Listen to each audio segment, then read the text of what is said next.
अगर कार्य साफल्य चाहते हो तो उसमें स्वार्थ और अहंकार छोड़ दो, आलस्य और प्रमाद छोड़ दो, भूत और भविष्य का फिक्र छोड़ दो। जिस समय जिस व्यक्ति से मिलते हो उसको उत्तम मानो, जिस समय जो कार्य मिलता है उसको उत्तम तरीके से करो, उत्तम मानो।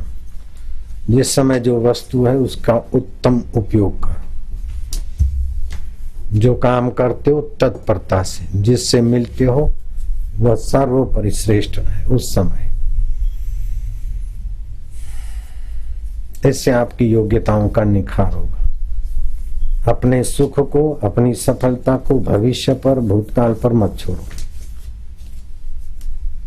अपने इष्ट देव को या भगवान को बाद में मिलेंगे तो आप वर्तमान के परमेश्वर से अन्याय करते हो।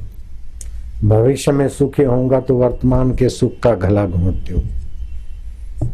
भविष्य में दुखी होगा, न भविष्य की चिंता करो, न भूतकाल का तिकड़म रखो। वर्तमान में आसक्ति छोड़कर, कपट छोड़कर ईश्वर की आराधना समझकर काम करो। बीकानेर के राजा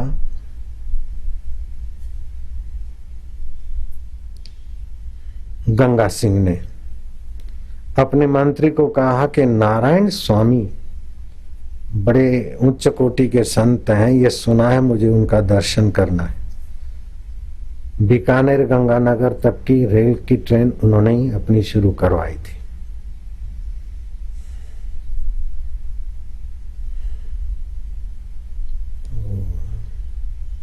खोजा तो महाराज जी मिले नहीं।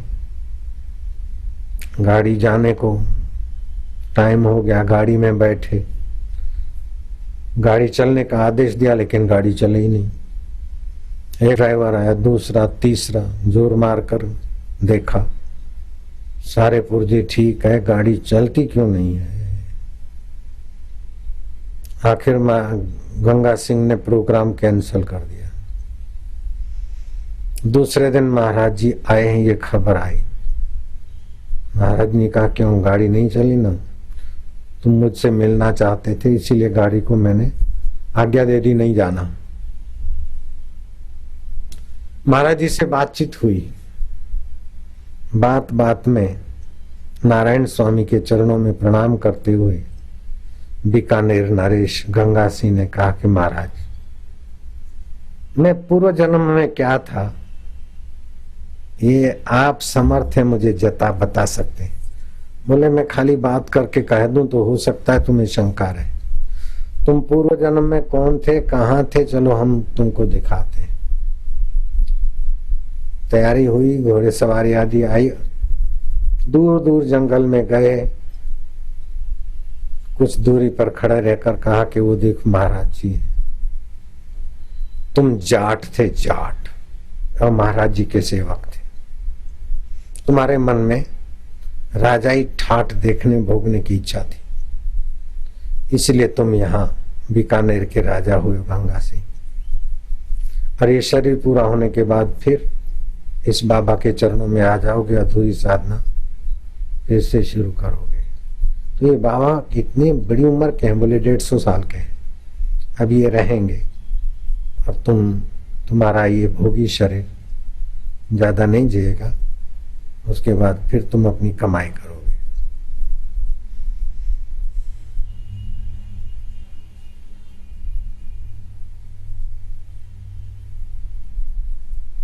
साधु के दर्शन से मनोबल, बुद्धिबल और संकल्प बल में अद्भुत ईश्वरी सत्ता का संचार हो जाता है।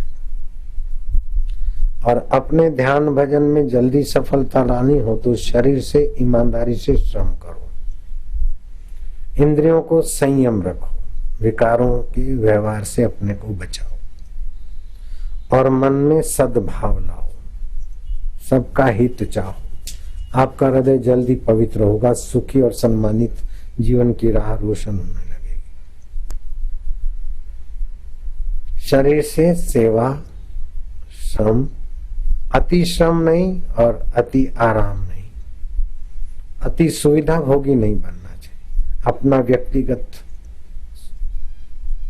खर्च और व्यक्तिगत आवश्यकताएं जितनी कम करोगे उतना आपका मनोबल, बुद्धिबल, प्रसन्नता आपके हाथ में रहेगी। इंद्रियों को संयत रखोगे, आप स्वस्थ रहोगे, सुखी रहोगे, सम्मानित रहोगे। मन में सद्भाव रखोगे, आप सम्मानित स्वाभाविक हो जाओगे। बुद्धि में विवेक को जगाओ, और विवेक बढ़ते बढ़ते ये आत्मा ही परब्रह्म परमात्मा का अमृतमय अंश, इसका भी साक्षात्कार हो सकता है। और विवेक बढ़ता है सत्संग से, बिनु सत्संग विवेक न होई, राम कृपा बिन सुलभ न सोई।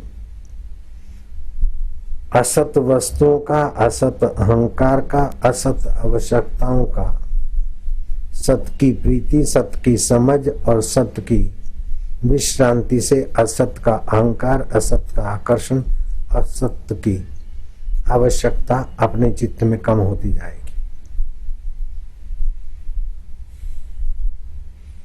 अहम में निरअहम, बाह्य अंतर निमित्त से अभिमान न करो।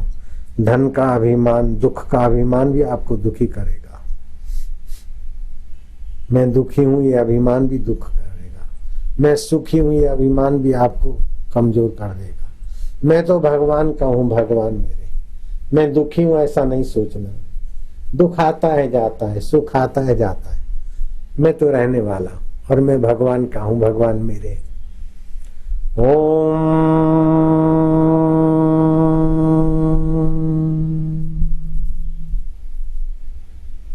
फिर से गहरा श्वास। हरि ओम।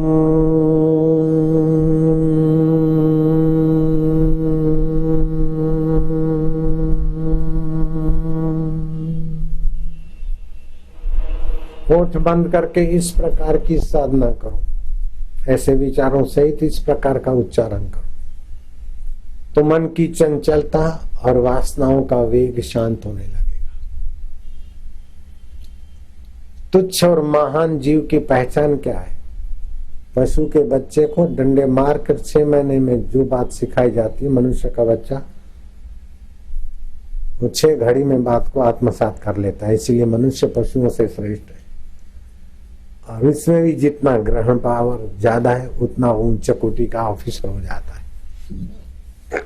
जितनी एकाग्रता और समझ और विवेक ज्यादा है उतने बड़े बड़े पद पे पहुंचते हैं, कलेक्टर पद पे, मंत्री पद पे, प्रधानमंत्री पद पे।